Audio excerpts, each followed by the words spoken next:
बिस्मिल्लाहिर्रहमानिर्रहीम। अस्सलाम वालेकुम नाजरीन। ऑन द इशू में मैं हूं आपके साथ ज़िशान अली। नाजरीन, कल पीडीएम का इजलास हुआ जिसमें आसिफ अली जरदारी, बिलावल भुट्टो और मियां नवाज शरीफ ने वीडियो लिंक के ज़रिए इस इजलास में शिरकत की। आसिफ अली जरदारी ने मियां नवाज शरीफ से कहा कि अगर तहरीक चलानी है तो पाकिस्तान आना पड़ेगा, बाहर बैठकर तकरीरें मत करें। अगर जेल जाना पड़ा तो इकट्ठे जाएंगे। 14 साल मैंने जेल काटी और उन 14 सालों में 2 बार हुकूमत जो है मुस्लिम लीग नून की रही। उसके साथ साथ आसिफ अली जरदारी ने यह भी कहा कि अगर वो पाकिस्तान आ जाते हैं तो इस्तीफ़े जो हैं हम नवाज शरीफ साहब के सामने रख देंगे। इन पीडीएम के इस इजलास के ऊपर बात करेंगे। और 26 मार्च को जो धरना लॉन्ग मार्च होना था उसके हवाले से भी बात करेंगे, क्योंकि अब 26 मार्च को धरना तो खैर नहीं हो रहा, लेकिन नैब ने मरीम नवाज़ को तलब ज़रूर कर लिया है। आज हमारे साथ स्टूडियो में जो मेहमान मौजूद हैं उनका मैं आपसे तारुफ करवाता जाऊँ। सीनियर सहाफ़ी इमरान सुहेल साहब और एंकर पर्सन सबीहा बुखारी हमारे साथ स्टूडियो में मौजूद हैं। Thank you for joining us. Imran साहब, सबसे पहले आप बताइएगा, पीपल्स पार्टी ने आपकी नज़र में कैसा खेल खेला है कि उन्होंने अपनी हर बात भी बनवाई पीडीएम से, उसके साथ साथ उन्होंने सेनेट में सीट भी जीती, और जब उनके मानने की बारी आई तो उन्होंने साफ जवाब दे दिया। देखिए शान, कहानी जब शुरू हुई थी तो आपको जैसे पता है कि पाकिस्तान पीपल्स पार्टी और मुस्लिम लीग नून शुरू से ही एक दूसरे की मुखालिफ जमातें रही हैं। और अब जबकि दोनों ही एक इस तरह के धारे में फंसे थे कि तहरीक इंसाफ ने आते ही इस बात का ऐलान किया था कि वो जो लूटी हुई दौलत थी वो पाकिस्तान लाएंगे और जिसने लूटी थी उसको जेल के अंदर भेजेंगे।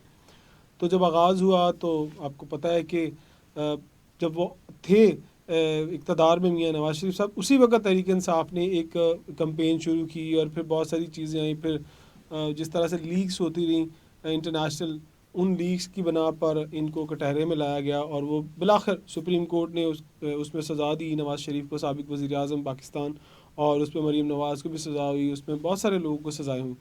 लेकिन बात ये हुई कि दोनों को जब लगा कि दोनों सलाखों के पीछे चले गए हैं, सियासत ख़त्म होती जा रही है, शायद इन्हें दीवार के साथ लगाया जा रहा है, तो वहाँ पर तमाम लोगों ने फ़ैसला किया कि इकट्ठे होंगे। इकट्ठा करेगा कौन? मौलाना फजल रहमान ने फ़ैसला किया, क्योंकि वो 2018 में असम्बली में नहीं आ सके, तो उन्होंने कहा मैं तो ऑटोमेटिकली बाहर हो गया हूँ, करप्शन की तो अलग बात है, मुझे तो असम्बली में नहीं आने दिया। तो फिर उनका दुख दर्द भी वही था, इनसे मिलता जुलता था कि वो ना वो असम्बली में आ सके ना ये आ सके। लेकिन पीपल्स पार्टी को आप देखें कि वो असम्बलियों से बाहर नहीं रही। क्यों? कि आज तक उनके केसेस का फैसला हुआ ही नहीं, वो ट्रायल पे चल रहे हैं। जबकि मुस्लिम लीग नून के जो केसेस थे उनमें से बहुत से केसेस में सज़ाएं हो चुकी हैं और बहुत से क्लोज टू एंड हैं। तो इन्हें लग रहा था कि ये अब जाएंगे ही जाएंगे, तो उन्होंने कहा क्यों ना पीपल्स पार्टी का सहारा लिया जो पीपल्स पार्टी, क्योंकि कौमी असम्बली में बहुत कम सीटें हैं उनकी, सिंध में उनका इक़्तिदार है। तो इन्होंने एक गेम शुरू की कि यार हम अकेले तो कुछ नहीं कर सकते, ये ना करेंगे सबको इकट्ठा कर लें।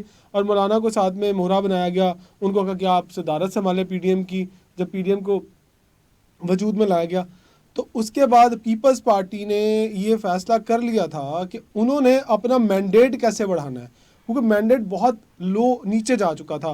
पंजाब में वो थे नहीं, वफाक में बहुत कम थे, दीगर सूबों में भी उनकी बहुत कम, मतलब कह सकते हैं कि शायद 1-2 सीटों के साथ इंटरेस्ट ज़रूर थी, लेकिन कहीं भी उनकी नुमाइंदगी नहीं थी। तो उन्हें एक बहुत बड़ी कंपेन स्टार्ट करनी थी और कंपेन स्टार्ट करने के लिए आइडियल कंडीशन थी, इससे ज़्यादा आइडियल कंडीशन उन्हें मिल नहीं सकती थी जो कि प्रोवाइड की मुस्लिम लीग नून ने। तो जब कहते हैं ना किसी के हाथ में इक्का आ रहा हो या किसी को बहुत बड़ा मौका मिल रहा हो, और ख़ास तौर पर आसिफ अली जरदारी को और पीपल्स पार्टी को मिल रहा हो, और वो कैसे छोड़ सकते हैं। तो उन्होंने कहा ठीक है, एक मौका मिल रहा है तो उसमें चलते हैं। वो चलते चलते लोगों को, बहुत सारे तजिया निगारों को पीपल्स पार्टी में अच्छे जो समझ रखने वाले लोग हैं उनको समझ थी, नून लीग में बहुत सारे ऐसे लोग थे जिनको ये समझ थी कि होने क्या जा रहा है। लेकिन उसके बावजूद मैं तो यहाँ पर यही कहूँगा कि मुस्लिम लीग नून ने अपने पाँव पर खुद कुल्हाड़ी मारी, और कुल्हाड़ी मारी नहीं गई बल्कि उन्हें बताया गया कि कुल्हाड़ी मारनी कैसे है। तो अगर वो इतने समझदार होते तो आज भी तो वो अलग स्टैंड लिए खड़े हैं ना, तो पहले दिन से अलग चलते। क्या तहरीक इंसाफ को देखकर उन्हें समझ नहीं आई? क्या इमरान खान को लेकर समझ नहीं आई कि एक बंदा अकेला निकला था तो आज वो असम्बली में बैठा हुआ है? तो ना वो इदारों के खिलाफ बात करते, तो अपनी सियासत को लेकर चलते, जब असम्बली में आते तो फिर बात करते।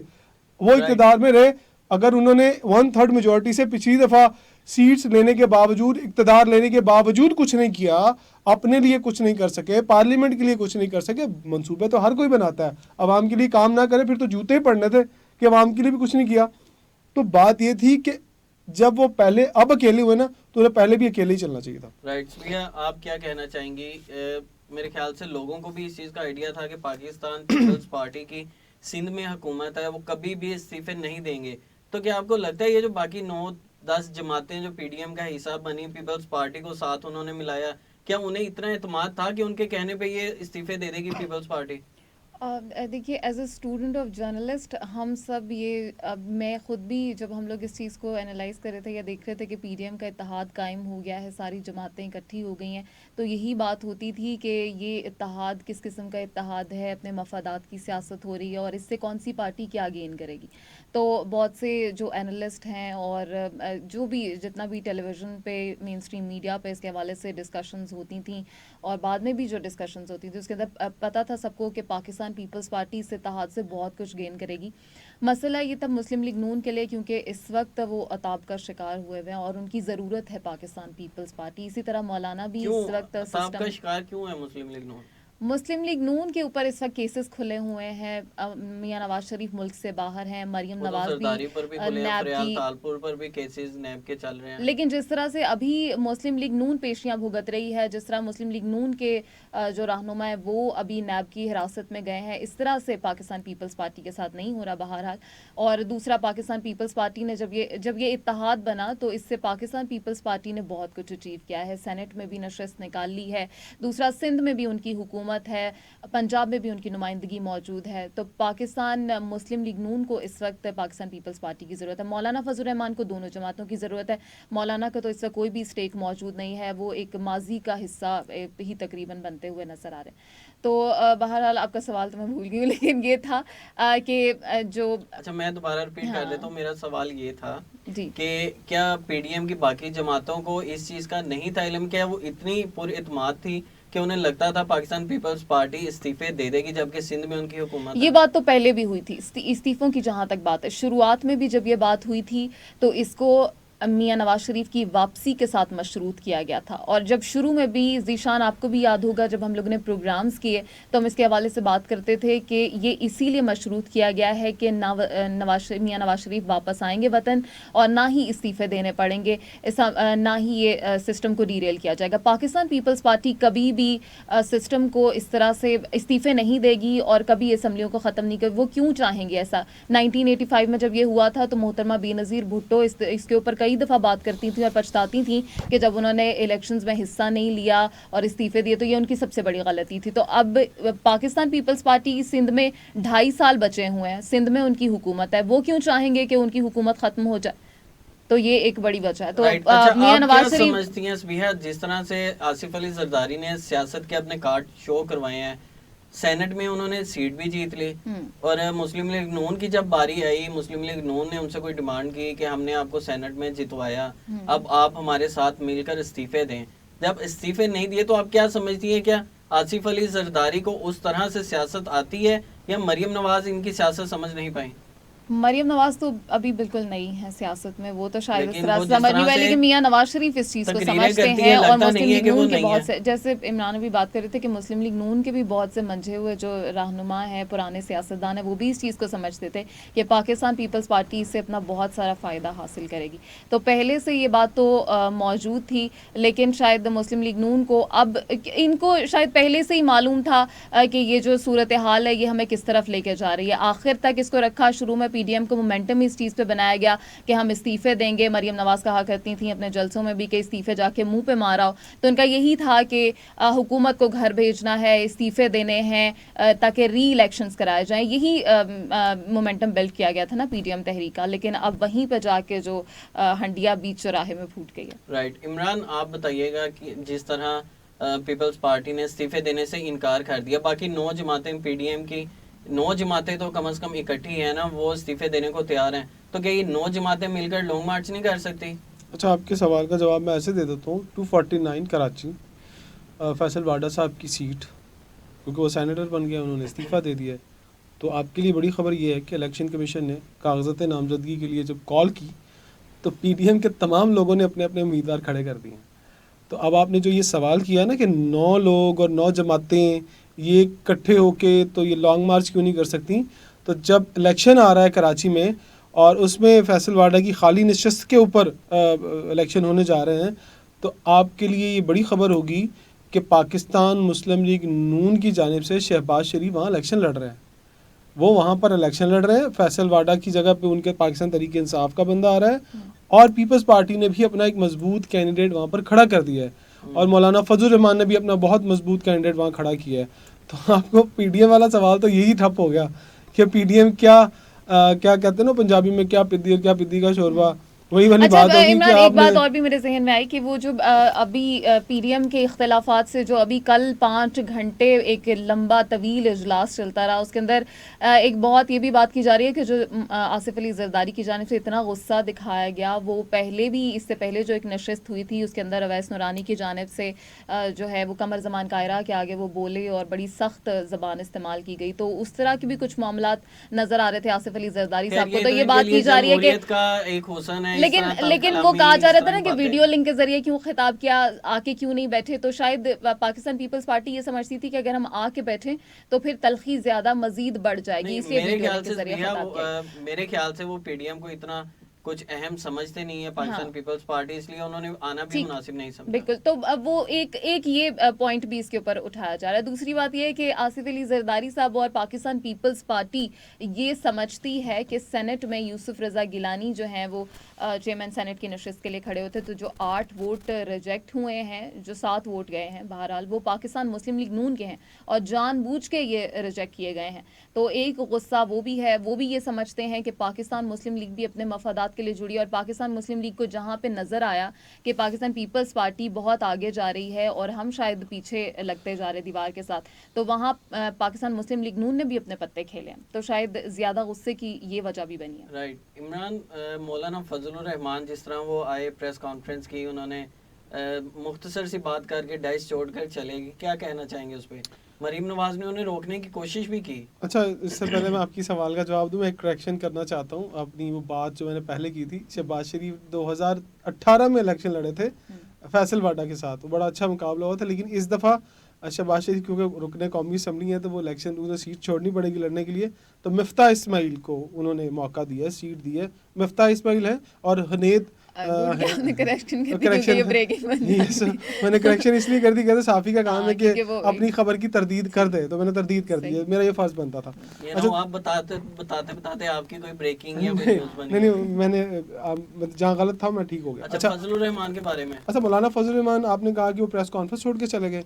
मौलाना फजल रहमान ही प्रेस कॉन्फ्रेंस नहीं छोड़ के गए, मैंने कल भी ये बात की थी और बहुत सारे लोगों को शायद वो डिटेल में समझ नहीं आई वो बात कि ना मौलाना फजल रहमान के साथ साथ शाहिद खान अब्बासी भी प्रेस कॉन्फ्रेंस छोड़ के गए थे, उन्होंने भी पीछे से आवाज़ें दी गई थी और मरियम औरंगजेब ने कहा था कि रुक जाएं, सवालों के जवाब दे दें, तो वो नहीं रुके। आप क्या कहना चाह रहे हैं कि शाहिद खान अब्बासी मौलाना फजल रहमान के साथ हैं? एग्जैक्टली जितना गुस्सा और जितनी तनकीद पीपल्स पार्टी की जानिब से की गई, मैं कहता है ना डायरेक्ट गुस्सा नहीं करना, लेकिन बातों बातों में वो कुछ कह गए जो कल भी मैंने अपने बीपर में भी कहा था कि पीपल्स पार्टी ने सीधे सीधे मुंह पर मियां नवाज शरीफ को ये बोल दिया कि भाई तुम पंजाब की क़यादत करो, पंजाब तुम्हारा है, ना तो तुम्हारा सिंध है, ना तुम्हारा बलूचिस्तान है, ना तुम्हारा KPK है, तुम सिर्फ पंजाब के बंदे हो और वफाक के अंदर हम मौजूद हैं, हम देखेंगे वफाक के अंदर क्या होगा, हम देखेंगे सिंध के अंदर क्या होगा, बलूचिस्तान को भी संभालेंगे। तो लेकिन सबसे ज़्यादा गुस्सा जो मौलाना फजल रहमान को आया ना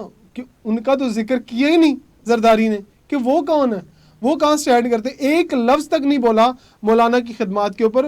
वहीं पर मौलाना को ये कहना पड़ा कि अगर मैं अपनी और अपने बड़ों की कुर्बानियों का जिक्र कर दूं तो यहाँ पर सबके आंखों से आंसू जारी हो जाएंगे। तो मौलाना को वो भी दुख था कि मैंने 73 के आइन की बात जब आवाज़ निकलती है ना, तो 73 के आइन से एक डायलॉग मशहूर होता है, तो वो मौलाना फजल रहमान से मशहूर होता है, ठीक है, उनको ही कहते हैं 73 का आइन, वो हमेशा लोगों को याद करवाते हैं। तो मौलाना को सबसे बड़ा दुख ये था कि उन्हें नून लीग ने तो धोखा दिया ही दिया। मौलाना अब्दुल गफूर हैदरी की जो शिकस्त हुई उसमें उन्होंने पूछा कि पहले मुझे ये तो हिसाब दें कि मौलाना अब्दुल गफूर हैदरी कैसे हार गए, आपके वो बंदे तो गलत ठप्पे लगा गए ना। उसका जो कंट्रोवर्शियल चीज़ सामने आई कि जी वो ठप्पा इधर लगना चाहिए था, इधर लगना चाहिए था, लेकिन मेरे बंदों को तो डायरेक्ट आपने बाहर निकाला है। पहले तो मुझे ये बताएं ना दोनों कि क्यों बाहर निकाला। उसका किसी के पास जवाब नहीं था, ना मरियम नवाज के पास जवाब था, ना उसका जवाब पीपल्स पार्टी आसिफ अली जरदारी के पास था। और उसी चीज़ का गुस्सा आपने जब मौलाना प्रेस कॉन्फ्रेंस छोड़ के निकले तो सबसे पहले उन्होंने बड़े गौर से घूर के देखा। जब उन्होंने कहा कि आप जवाब दे दें तो उन्होंने उन्हें बोला कुछ नहीं, लेकिन घूर के उन्होंने कहा, तू तेरी सीट थे, तू संभाल। ये एक कॉन्स्पिरेसी थी, ठीक है। इसके ऊपर अभी कंफर्म नहीं है कि फिर उसके बाद उन्होंने उन्हें आवाज़ें मारी, मौलाना आप सवालों के जवाब तो दे दें। वो चले गए। शायद खकान अब्बासी जाना चाह रहे थे, उन्हें कहा कि आप रुक जाए, उन्होंने कहा मैंने नहीं रुकना। तो इसका मतलब है कि मुस्लिम लीग नून के लोग अंदर से शदीद नाराज हैं। क्यों नाराज हैं? कि वो पहले दिन मरियम नवाज को कहते रहे कि पीपल्स पार्टी की बातों में ना आए, पीपल्स पार्टी की बातों में ना आए, आसिफ अली जरदारी के पीछे मत लगे। लेकिन आज मरियम नवाज भी अपनी पार्टी के अंदर चंद बंदों के साथ स्टैंड कर रही हैं। मरियम नवाज को भी मरियम नवाज ने प्रेस कॉन्फ्रेंस में भी ये बात कही ना कि नवाज शरीफ को बुलाने का हक किसी के पास नहीं है। मरियम नवाज को भी अंदर भी इजलास के अंदर भी जो खबरें आती रहीं और बाद में भी उनको भी ये जताना पड़ा कि पाकिस्तान पीपल्स पार्टी की हमने हर एक बात मानी है, और जब हमारी बात मानने की बारी आई या हमारे साथ खड़ा होने की बारी आई तो पाकिस्तान पीपल्स पार्टी हट गई है। उसके बाद आसिफ अली जरदारी की जानिब से बहुत सारी बातें उनको जताई गई कि 14 साल वो जेल में रहे, बीच में 2 अदवार मियां नवाज शरीफ के गुजरे जिसमें वो जेल में थे, उन्होंने जेल काटी। तो उन्होंने कहा इस दफ़ा अगर हम जेल में जाएंगे तो साथ जाएंगे। ये नहीं हो सकता कि आप मुल्क से बाहर बैठे हों और यहाँ पे हम तहरीक जमहूरियत की तहरीक चला रहे हैं। और इमरान कुछ कहना चाह रहे हैं? एक और क्लियरेंस भी आ जाइए। अब back to back press conferences आई हैं, जो आता है ना कि रिस्पॉन्ड आता है। लोगों ने कंफर्मेशन के लिए भी प्रेस कॉन्फ्रेंसेस आज की हैं। शायद फरकान अब्बासी ने कंफर्मेशन के लिए, लोगों का जो डाउट था कि पता नहीं नाराज हैं, क्यों नाराज हैं, पीपल्स पार्टी से नाराज हैं कि नहीं है, मौका दिया उनको। उन्होंने स्ट्रेट अवे आज बोल दिया है कि भाई पीपल्स पार्टी के साथ हम नहीं चल सकते। ये उन्होंने भी प्रेस कॉन्फ्रेंस में बोला है। लेकिन ये जो पॉलिटिकल पार्टीज को भी ये सोचना चाहिए, जो भी आपके अंदर चल रहा है आपको बताना चाहिए। People has a right to know. हम सब जानना चाहते हैं कि मतलब पब्लिक भी जानना चाहती है, क्योंकि पब्लिक इनके पीछे लगती है। मरियम नवाज तो रोजाना आदत भी है। यहाँ पर एक सवाल बड़ा अहम है। मौलाना फजलुर रहमान ने नवाज शरीफ को वापिस आने का कह दिया और शेख रशीद साहब ने कहा है कि अगर मियाँ साहब वापिस आना चाहते हैं दस्तावेजात हम फराहम कर देंगे। तो क्या आपको लगता है कि मियाँ साहब आएंगे वापिस? मियाँ साहब तो अब वापस वो ये शेख रशीद साहब ने अपनी प्रेस कॉन्फ्रेंस में ये भी कहा कि वो जाने के लिए तो गए नहीं, आने के लिए तो गए नहीं थे, तो उन्होंने नहीं आना था इसीलिए वो गए मियाँ नवाज शरीफ के पास। अब वो वापस आते हैं तो भेजा किसने? इसी हुकूमत ने भेजा। देखिए हुकूमत तो पछता रही है बीमारी की वजह से वो गए। अब क्या फायदा पछताने का? डॉक्टर अच्छा जीशान, इसमें एक बड़ी इंटरेस्टिंग बात है कि हमारे सामने यही नैरेटिव बिल्ड किया जा रहा था शुरू से कि मियां नवाज शरीफ की हालत बहुत ख़राब है, और अभी भी मरियम नवाज शरीफ साहिबा ने ये कहा कि उनको हार्ट अटैक आए, वो बहुत बीमार थे। ठीक है, वो वहां गए, ठीक हो गए। लेकिन अब पाकिस्तान मुस्लिम लीग नून साफ अल्फाज में ये कह रही है कि नैब से उनकी ज़िंदगी को ख़तरा है। अब बिल्कुल वो नैरेटिव बीमारी वाला बदल गया है। अब साफ साफ वो ये कह रहे हैं कि उनकी ज़िंदगी को ख़तरा है, इसलिए वो वापस नहीं आ सकते। दूसरी बात यह है कि हुकूमत तो पहले ही पछता रही है उनको बाहर भेज के। अब मियां नवाज शरीफ वापस आएंगे, उनको जेलें भुगतना पड़ेगी। अब उनको NRO देने वाला कोई भी नहीं है। अब ये नहीं है कि वो जद्दा की फ्लाइट पकड़ के चले जाएंगे, बिल्कुल नहीं, क्योंकि पहले ही पाकिस्तान तहरीक इंसाफ ये कह रही है, और इमरान खान अपनी हर तकरीर में हर जगह पे जहाँ पे खिताब करते हैं वो कहते हैं कि मैं किसी को NRO नहीं दूंगा। तो अब ये तो एक बिल्कुल ही बात खत्म होगी ना NRO वाली। तो मियां नवाज शरीफ तो बिल्कुल भी वापस नहीं आ सकते, क्योंकि यहाँ पे उनके लिए जेलों के सिवा कुछ नहीं रखा हुआ। इमरान, आप कुछ कहना चाहें? अच्छा, मैं इसमें ये कहना चाहूँगा कि मियां नवाज शरीफ कल जब ये PDM का इजलास ख़त्म हुआ तो तमाम लोगों ने तो प्रेस कॉन्फ्रेंस पाकिस्तान में की, लेकिन उन्होंने वहाँ पर मीडिया के नुमाइंदों से गुफ्तगू की। उन्हें ये सवाल किया गया कि आपको पता नहीं था पीपल्स पार्टी ये करेगी? तो उन्होंने कहा मैं नहीं समझता था कि 90 की जो सियासत है उसको, दिहाई की सियासत है उसको दोहराया जाएगा और वही काम किया जाएगा जो 90 में किया गया। और उनकी बात मौलाना फजल रहमान से भी आज यही हुई, लेकिन वो ख़ुद भी सरप्राइज थे। अगर आप उनकी फेस रीडिंग देखें, आप उनका चेहरा पढ़ें, उस 1.5 मिनट की जो गुफ्तगू थी उसके अंदर, तो 1.5 मिनट की गुफ्तगू के अंदर उन्होंने यही कहा कि मुझे कुछ समझ नहीं आ रही। उनके फेस पे समझ ये लिखा नज़र आ रहा था, साफ वाज़ह था कि वो ख़ुद परेशान है कि जो उनके पास एक आसरा था, जो मरीम नवाज़ को उन्होंने एक टारगेट दिया था कि इस टारगेट को लेके चलो, वो सियासतदान हैं पुराने, उनको सियासत की समझ है। वो पीपल्स पार्टी के आसरा लेके चल रही थी। उनको ये नहीं पता था कि पीपल्स पार्टी उनके आसरे पर चल रही है और राह चलते हुए उनका हाथ छोड़ेगी और अलग से उधर चली जाएगी जहां उनको साफ रास्ता दिखाई दे रहा है। लेकिन एक आपको इम्पॉर्टेंट बात बताऊं, जब नवाज शरीफ साहब खिड़की में बैठने लगे थे ना, दरवाज़ा खोला और कार के अंदर बैठने लगे थे, तो पीछे से हसन नवाज ने एक डायलॉग बोला। उन्होंने कहा कि हमारे साथ ही क्यों ऐसा होता है, पीपल्स पार्टी को क्यों हर बार छोड़ दिया जाता है। ये अगर आप गौर से उस क्लिप को सुने तो आपको हसन नवाज की पीछे से आवाज़ आएगी कि हमारे साथ क्यों ऐसा होता है, हर बार पीपल्स पार्टी हमारे साथ ऐसा करती है, उनको पूछें जाके। तो वो उसका रिस्पॉन्ड नहीं किया, मियां नवाज शरीफ फ़ौरन गाड़ी में बैठ गए। तो बड़ी इंपॉर्टेंट बात है कि उनके अंदर बहुत गुस्सा है, और मरीम नवाज़ अगर इतनी तकड़ी स्टेटमेंट देती रही हैं माजी में इस्टेब्लिशमेंट के ख़िलाफ़, तो कल तो उनके पास बहुत बड़ा मौका था और आज भी था। वो हमेशा पीडीएम के जब बड़ा सरबराही इजलास होता है तो उससे अगले दिन एक तगड़ी प्रेस कॉन्फ्रेंस करती हैं अपने राइट लेफ्ट सीनियर लोगों को बिठा के। आज की बड़ी खबर आपको बता दूं कि उनके राइट और लेफ्ट बड़े लोग खड़ा होने से इनकार कर दिया। उन्होंने कहा कि नहीं, आपने हमें शर्मिंदा करवाया है पॉलिटिकल जमातों के सामने। जो 9 बंदों की आप बात कर रहे थे ना पीडीएम की, हाँ, उन 9 जमातों के बंदों के सामने हमें आपने रुस्वा करवाया कि जब हम कह रहे थे कि इन 9 के साथ चल रहे तो सबने पता क्या गिला किया है, मौलाना ने भी ये गिला किया है कि आप दिन अलग चल रहे थे, आप पहले दिन एक रास्ते पे चलते शायद हमारे साथ ही जाते, लेकिन उन्होंने आपको साथ मिलाया, आपको डी ट्रैक किया।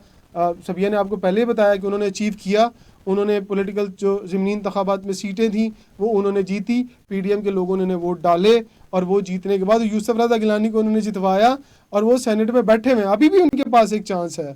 गो के मुश्किल लग रहा है मुझे कि कोर्ट्स नहीं सुनेंगी, क्योंकि कोर्ट के दायरे अख्तियार में नहीं आता। ये तो जो आइन को पढ़ने और समझने वाले लोग हैं इस बात को वाज़ेह कर सकते हैं। एक और ये भी देखने की बात है कि मरियम नवाज साहिबा ने पब्लिक पॉपुलैरिटी तो गेन कर ली है, जलसों में वो गई, उन्होंने ये एक नैरेटिव तो बिल्ड कर दिया कि पार्टी की क़यादत मेरे पास है, मैं संभाल रही हूँ। लेकिन सियासत बहुत आगे की चीज़ है, सियासत को समझना। लेकिन जितना नैरेटिव उन्होंने बिल्ड किया, जितनी उन्हें पॉलिटिकल अभी ये समझने की जरूरत है कि मोहतरमा उनका मोरल उतने डाउन है। मरियम नवाज साहिबा कल के इजलास के बाद ये समझ रही होंगी।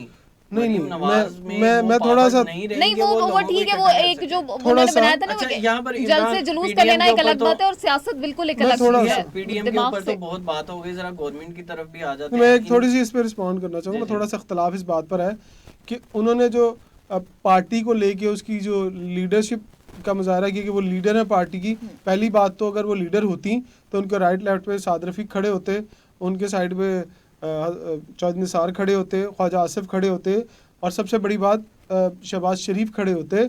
और वो भी छोड़ दे, वो अंदर है, तो अगर उन्होंने ये सरबराही इजलास किया था तो शहबाज शरीफ के बेटे हमजा शहबाज कहाँ थे? आपने उस जगह पर हर बंदे को बिठा दिया। आप शहबाज शरीफ की जगह पे हमजा शहबाज को तो बिठाते। वैसे तो आप बहुत कहती रही कि मेरा भाई है, मैंने मुबारकबाद देने पहुंच की उन्हें घर, बिलावल पहुंच गया भाई, उसको भाई को बिठाओ भी साथ। फिर आप तो ये बर्दाश्त ही नहीं करती। बहुत मौके आए जो मौलाना फजल रहमान ने ये समझाने की भी कोशिश की कि पाकिस्तान पीपल्स पार्टी हमारे साथ नहीं चलेगी। ये ज़िमनी इंतखाबात और जब सेनेट इलेक्शंस की बात हो रही थी उससे पहले जब मुस्लिम लीग नून और मौलाना की जानिब से बार बार ये कहा जा रहा था कि हम इलेक्शंस में हिस्सा नहीं लेंगे, उस वक्त भी मरियम नवाज और मौलाना फजल रहमान की बैठक हुई थी, उसमें भी ये बात आपस में डिस्कशन हुई और उससे जो खबरें बाहर आ रही थी वो यही थी कि मौलाना समझते थे कि पाकिस्तान पीपल्स पार्टी इससे अपना फायदा ले रही है, हमें अलग। आप सवाल करना, मुझे बात यहाँ पर ये आती है, मेरे ख्याल से पीडीएम की जितनी जमातें हैं उनके दिल आपस में एक दूसरे के लिए साफ ही नहीं है, वो सिर्फ अपने अपने मफादात के लिए लड़ रहे हैं। यहाँ पर मैं गवर्नमेंट के ऊपर थोड़ी बात करना चाहूंगा, प्रोग्राम का भी टाइम कम है। अगर हम गवर्नमेंट की बात करें, उनके आगे सबसे बड़ी जो प्रॉब्लम और यही आती थी कि वो कोई कानून साजी नहीं कर सकते थे। अब उनके पास चांस है, तो आपको क्या लगता है कि इन 2.5 सालों में गवर्नमेंट कोई अच्छी अचीवमेंट ला सकती है? नहीं, पहली बात तो ये कि आपने जो बात की है कि वो उनके पास चांस है कानून साजी करने का, उनके पास बिल्कुल चांस नहीं कानून साजी करने का। जब पार्लियामेंट से कोई कानून पास होगा तो वो सीधा आएगा सेनेट पे, तो सेनेट में उनकी अक्सरियत नहीं है। हाँ, सेनेट में अगर अक्सरियत नहीं भी है और कुछ अच्छी चीज़ों के कॉज के लिए अगर लोग बिल पास कर भी देते हैं, लेकिन जब आएगी ना जहाँ पर अपने मफाद की बात, पीपल्स पार्टी है, नून लीग की, वो वहाँ पर खुलकर मुखालफत करेंगे और वहाँ पर आकर स्टैंड लेंगे अगर उन दोनों के खिलाफ सेनेट में, ठीक है। लेकिन बड़ी इंपॉर्टेंट चीज़ आपको बता दूं कि अब जो सिचुएशन है, जो अब की सूरत हाल है, उसमें थोड़ा राय मेरे हिसाब से तो मुख्तलिफ है कि मुस्लिम लीग नून और पीडीएम के दीगर नौजमातें वो अगर चाहें तो पीपल्स पार्टी को एक बड़ा खरा जवाब दे सकती हैं। वो क्यों डर रहे हैं? वो दे देना इस्तीफे सारे। क्या उनको नहीं लगता कि उनकी कोई वैल्यू है? आज अगर नून लीग इस्तीफे दे और उसके बाद पीछे ही उनके पीडीएम मौलाना के बंदे सारे इस्तीफे दे के तो साइड पे चले जाएं, तो चेक कर लेना क्या होता है, कौन सा तूफान आ जाएगा। पीपल्स पार्टी अलग खड़ी रहेगी और दूसरी जगह पर क्या होता है, मौका तो है, किसी ने रोका है क्या मरीम नवाज को, किसी ने रोका है कि मौलाना फजल रहमान को इस्तीफा ना दे, वो कहे ठीक है पीपल्स पार्टी नहीं देना चाहती तो हम दे देते हैं, आप बिस्मिल्लाह करें, देखते हैं कि इस मुल्क में कौन सा तूफान आ जाता है कि आपके इस्तीफे देने से। तो ये सारा कुछ कर सकते हैं, जिगरा नहीं है, जिगरा हो तो फिर की बात है ना, पीपल्स पार्टी नहीं देती तो क्या सियासत बंद हो जाएगी? वो तो फिर इमरान मेरा सवाल, अगर कोई सुने, अगर कोई सुन सकता है, चाहे वो उसका ताल्लुक नून लीग से, चाहे उसका मौलाना फजल रहमान की जमात से ताल्लुक है, तो पीडीएम की 9 जमातों के बंदों से ताल्लुक है, मैं स्टूडेंट हूँ, लेकिन मैं अगर उनकी जगह पे मैं होता ना तो मैं इस्तीफे दे के चला जाता। मुझे 2.5 साल की सियासत नहीं चाहिए थी, मैं कहता ठीक है ये 2.5 साल में कोई और आ जाए, इंतखाबात करवा ले, हम फिर भी नहीं करेंगे, लेकिन 5 साल के बाद हम दोबारा आएंगे और एक तगड़े नैरेटिव के साथ आएंगे।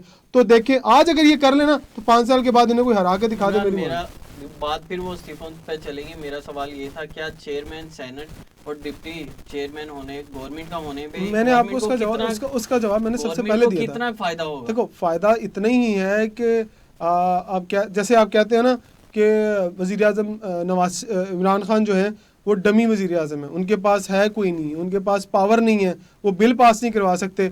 अगर वो कौमी असम्बली में उनके पास थोड़ी सी अक्सरियत है तो सेनेट में उनके पास अक्सरियत थोड़ी सी नहीं है, वहाँ पर इक़्तिदार में पीडीएम के लोग हैं। हाँ आप ये कह सकते हैं कि अभी कुछ दिनों बाद या कुछ अरसे बाद, 6 महीनों बाद पीडीएम की कुछ जमातें टूट के इधर आ जाए तो शायद फिर हम कह सकते हैं कि उसको सियासत में कुछ कहना चाह रहे हैं कि इनके चेयरमैन सेनेट और डिप्टी चेयरमैन होने का भी गवर्नमेंट को कोई फायदा नहीं होगा? नंबर ऑफ वोट्स कम है ना, आपने कोई बिल पास कराना तो अगर ये बिलफर्ज हुकूमत हार भी जाती है इलेक्शन तो फिर देखो एक साइकोलॉजिकल एडवांटेज है कि आप ये कह सकते हैं कि चेयरमैन सेनेट हमारा है, डिप्टी चेयरमैन सेनेट हमारा है, लेकिन वोटिंग तो होती है ना। आप कौमी असम्बली में जाएं तो अगर आप एक रेजोल्यूशन लेकर आते हैं तो उसकी बाकायदा वोटिंग करवाई जाती है कि कौन बंदा इस करारदाद के हक में, वो हाथ खड़े कर देते हैं कि हम हक में। और इसी तरह सेनेट में भी होता है, अगर सेनेट में लोग ना हक में हो तो, लेकिन 1/3 मेजोरिटी, अगर फर्ज करें 70 60 65 सीटें होती हैं, मेजोरिटी की तो बात ही कुछ हो रहा है ना। अगर 65 कहना चाहेंगे इस पे? देखिए एक तो इनिशिएटिव अभी लिया गया है, थोड़ा सा कंसेंसस डेवलप करने की कोशिश की गई है हुकूमत की जानिब से। अभी आज जितने भी, क्योंकि हमारा ताल्लुक न्यूज़ से भी है, पूरा दिन वो देखते हैं, जितने भी हुकूमती रहनुमाओं ने बात की, उन्होंने फवाद चौधरी ख़ास तौर पे वो यही कह रहे हैं कि हमारी अपोजिशन को दावत है कि आएँ, बैठें और रिफॉर्म्स के ऊपर बात करते हैं, इलेक्टोरल रिफॉर्म्स लेके आते हैं और अभी ज़रूरत है वक्त की कि हम सब साथ बैठें। तो ये एक बहुत अच्छी बात होगी अगर अब अपोजिशन जो है और हुकूमत भी अगर आगे बढ़ना चाह रही है तो अपोजिशन भी मिल के बैठे, ये अच्छी बात होगी। दूसरी बात ये कि हुकूमत के लिए बहुत सारे पीडीएम का एक चैलेंज जो था, ठीक है, वो अब हुकूमत के लिए कोई चैलेंज नहीं रहा। हुकूमत भी शुरू से यही बातें करी थी कि ये सब अपने मफादात के साथ ही हैं, जब मफादात मिल जाएंगे तो अलग अलग हो जाएंगे, तो वो तो एक हुकूमत के लिए अब रिलीफ है कि पीडीएम अब उनके लिए खतरा नहीं है। लेकिन पीटीआई अपने लिए एक बहुत बड़ा खतरा है, क्योंकि पीटीआई की 2.5 साल की हुकूमत हो गई है। मैं एक यहाँ पर एक आपकी इसी बात से थोड़ा रिलेट करना चाहूँगा। इमरान खान ने, वज़ीर आज़म इमरान खान ने आज जो स्पीकर कौमी असम्बली है उन्हें ख़त लिखा है, उसमें उन्होंने कहा है कि आप तमाम जमातों को बुलाएं और आने वाले जो 2023 के इंतखाबात, लेकिन असल में इमरान वो ठीक है, लेकिन हम इस हवाले से बात करें कि जैसे अभी कोरोना की सूरत हाल है, बिल्कुल बेकाबू होती हुई नजर आ रही है। इस्लामाबाद में केसेस की शरह बहुत ज़्यादा बढ़ गई है। इसके अलावा महंगाई, आज जितने भी हुकूमती रहनुमा हो, चाहे वो शेख रशीद अहमद हों, चाहे वो डॉक्टर फिरदौस आशिकावान साहिबा हों, या कोई भी हो, वज़ीर आज़म खुद हों, तो वो कहते हैं कि महंगाई हमारे लिए एक बहुत बड़ा चैलेंज है, खुद एक्सेप्ट करते हैं। तो ये जो हुकूमत के लिए अभी चैलेंजेस है मौशी पॉलिसी के हवाले से, और ये जो गुर्बत के मसाइल हैं, इनको टैकल करने के लिए या इनको काबू पाने के लिए हुकूमत को अभी कुछ करके दिखाना होगा। 2.5 साल बाकी रह गए हैं। पीडीएम अभी तो कोई ख़तरा नहीं है, मगर जिस तरह से बिलावल भुट्टो ज़रदारी ने कहा था और जिस तरह से पीपल्स पार्टी की सियासत है, ये भी ज़रूरी नहीं है कि पीपल्स पार्टी ने आज इस्तीफ़े देने से मना कर दिया तो वो आइंदा नहीं देंगे। हो सकता है कि उनके पास कोई ऐसा मौका हाथ आ जाए जहाँ पर वो समझें कि अब हमें इस्तीफ़े देने हैं, जिस तरह बिलावल भुट्टो कहते थे कि हम बम की तरह गिराएंगे, तो ये मौका भी आ सकता है। तो हुकूमत को ये 2.5 साल अपने जो हैं ये कुछ करके दिखाना पड़ेगा। इमरान, मरीम नवाज के ऊपर बात कर लेते हैं। 26 मार्च को नैब ने उन्हें तलब कर लिया है। आपको क्या लगता है कि अब मरीम नवाज जो हैं वो कोई निकल सकती है नैब के ये जो केसेस वगैरह चाह रहे हैं, कोई एविडेंस पेश कर सकती हैं? उन्हें बुलाया गया तहकीकात के लिए। देखो 2 चीज़ें हो सकती हैं, क्योंकि पीडीएम का तो आपके पास 2 मिनट है सिर्फ। हाँ, पीडीएम तो क्लोज हो गई, वो चैप्टर क्लोज है। अब मरीम को चाहिए फिर से कोई मीडिया कवरेज। फिर से चाहिए मीडिया के सामने आने के लिए कोई हंगामा, कि वो अपने आप को ज़िंदा रखने के लिए वो ज़रूर कोई ना कोई इस तरह की एक्टिविटी करेंगी कि वो फिर मीडिया की नज़रों में रहें, दुनिया को दिखा सकेंगे। आज फिर वो पेश हुई, फिर वो फूलों के हार और वो फूलों की पत्तियां उनको नायब की अदालत में जुलूस की सूरत में लाया जा सकता है। एक तो ये चीज़ है, और दूसरी तो वो स्ट्रेट अवे ना कर दें, वो कहें मैं नहीं जाऊँगी, और उसका एडवांटेज हमेशा नायब उठाएगी जाकर। 7 अप्रैल को उनकी वो जो समात है लाहौर हाई कोर्ट के अंदर, उससे पहले नायब ने ये स्ट्रेटजी बनाई कि उन्हें बुलाते हैं, और मे बी को 27 को बुलाएं, 26 या 27 को बुलाया, और अगर नहीं जाती तो मे बी 2 दिन बाद फिर नोटिस जाए, 2 दिन बाद फिर नोटिस जाए, 2-3 यके बाद दीगरे नोटिस जाएंगे। ये नैब का अपने अख्तियार है कि वो मुसलसल 2-3 दफ़ा बुला सकती हैं, और वो तीनों नोटिस का रेफरेंस लाहौर हाई कोर्ट के सामने रखेंगी और कहेंगी कि जनाब नैब ने तो बहुत बुलाया है, ये आपके सामने है, वो नहीं आई। और अगर वो आती हैं और कोई हंगामा हो जाता है और वो फिर ये एक पॉलिटिकल पॉइंट उठाएंगे, पॉलिटिकल नहीं सॉरी पॉलिटिकल कहना नहीं चाहिए, लोग सियासी जमातें कहती हैं इसको, वो फिर ये एक पॉइंट उठाएंगे टेक्निकली कि देखें मरियम आई और उन्होंने वहाँ पर सियासी हंगामा राई की और वो नहीं पेश हुई, तो लिहाजा उनकी ज़मानत कैंसिल करें ताकि उनको जेल में बैठ के उनकी तहकीकात भैया आप क्या कहना चाहेंगे इस पर? बिल्कुल बिल्कुल सही बात है कि जिस तरह से कहा जा रहा था कि मरियम नवाज शरीफ केसेस में मुआवनत, इन्वेस्टिगेशन में मुआवनत फराहम नहीं कर रही, तो अभी जो नैब ने उनको बुलाया है, अगर वो पेशी पर नहीं जाती तो ये एक नैब के लिए बहुत बड़ा एडवांटेज हो जाएगा अदालत में देने के लिए कि भाई देखिए उनको बुलाया भी जा रहा है, फिर भी वो मुआवनत फराहम करने के लिए नहीं आ रही। दूसरी चीज़ ये है कि पहले जब मरियम नवाज साहिबा गई थी तो एक पथराव की सूरत हाल पैदा हो गई थी, नैब ने कहा कि पथराव किया गया, और बिल्कुल, और मरियम नवाज साहिबा की जानिब से कहा गया कि मुझ पर कातिलाना हमला किया गया। तो अभी देखना होगा कि वो खुद जाती हैं या कारकुनों के साथ वहां पर तशरीफ ले जाती हैं। राइट, बहुत शुक्रिया सबिया बुखारी आपका, इमरान सुहेल साहब आपका भी। नाजरीन, प्रोग्राम आपने देखा, फीडबैक देना मत भूलिएगा। अगले प्रोग्राम में दोबारा मुलाकात होगी, तब तक के लिए इजाजत दीजिए। अल्लाह हाफिज।